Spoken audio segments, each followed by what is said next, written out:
दिल्ली विधानसभा चुनाव में न केवल आम आदमी पार्टी को हार मिली बल्कि खुद अरविंद केजरीवाल भी नई दिल्ली विधानसभा सीट को नहीं बचा पाए। पूर्व उप मुख्यमंत्री मनीष सिसोदिया भी जंगपुरा से चुनाव हार गए। अरविंद केजरीवाल ने पिछले साल सितंबर महीने में दिल्ली के मुख्यमंत्री पद से इस्तीफा दे दिया था। उन्होंने भ्रष्टाचार के एक मामले में जमानत मिलने के कुछ दिन बाद ही ये फैसला किया। जब केजरीवाल जेल में थे तो विपक्षी पार्टियां उनके इस्तीफे की मांग कर रही थी और तंज कस रही थी कि दिल्ली सरकार से जेल चली गई। तब केजरीवाल ने इन मांगों को अनसुना कर दिया था। केजरीवाल पिछले साल 21 मार्च को जेल गए थे और ये 2024 को लोकसभा चुनाव से ठीक पहले हुआ।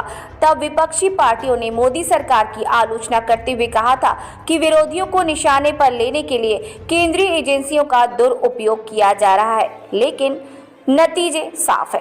अरविंद केजरीवाल दिल्ली की आबकारी नीति जिसे बाद में रद्द कर दिया गया था, उसमें कथित अनियमितता के मामले में 6 महीने जेल में रहे। मुख्यमंत्री पद से इस्तीफा देते हुए केजरीवाल ने कहा था, मैं जनता की अदालत में जाने का फैसला कर चुका हूं। जनता ही बताएगी कि मैं ईमानदार हूं या नहीं, और जनता ने बता दिया। अब दिल्ली की जनता ने अपना फैसला सुना दिया है और ये फैसला किसी के बेईमान और ईमानदार होने से ज्यादा ये है कि दिल्ली के अगले मुख्यमंत्री अरविंद केजरीवाल नहीं बल्कि कोई बीजेपी से होगा। केजरीवाल को शायद ये अंदाजा नहीं था कि इस इस्तीफे के बाद उन्हें 2030 के अगले चुनाव तक का इंतजार करना होगा।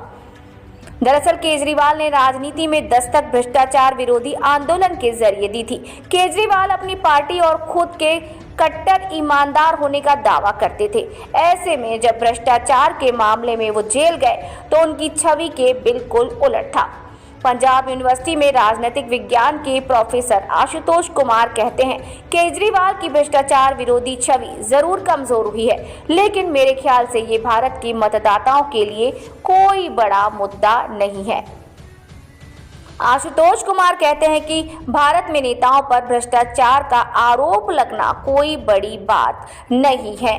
आखिर लोगों ने बीजेपी को क्यों पसंद किया?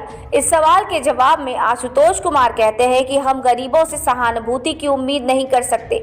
जो हर दिन पेट भरने के लिए संघर्ष करता है, उससे हम सहानुभूति की उम्मीद कैसे कर सकते हैं?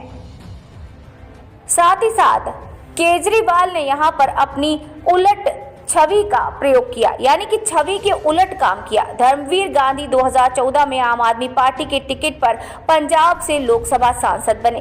केजरीवाल से मतभेद के कारण वो योगेंद्र यादव और प्रशांत भूषण के साथ पार्टी से बाहर हो गए थे और अभी पटियाला कांग्रेस से कांग्रेस के लोकसभा सांसद हैं। दिल्ली में आम आदमी पार्टी की हार पर गांधी कहते हैं कि केजरीवाल ने जो अपनी छवि पेश की थी उसमें 1% भी हकीकत की जमीन पर सही नहीं उतर पाए। गांधी कहते हैं, केजरीवाल ने कहा था कि वो आम आदमी पार्टी है और मुख्यमंत्री बनने के बाद भी आम की तरह रहेंगे, लेकिन ये झूठ साबित हुआ। अपने लिए बड़ा बंगला बनवाया और महंगी गाड़ी ली।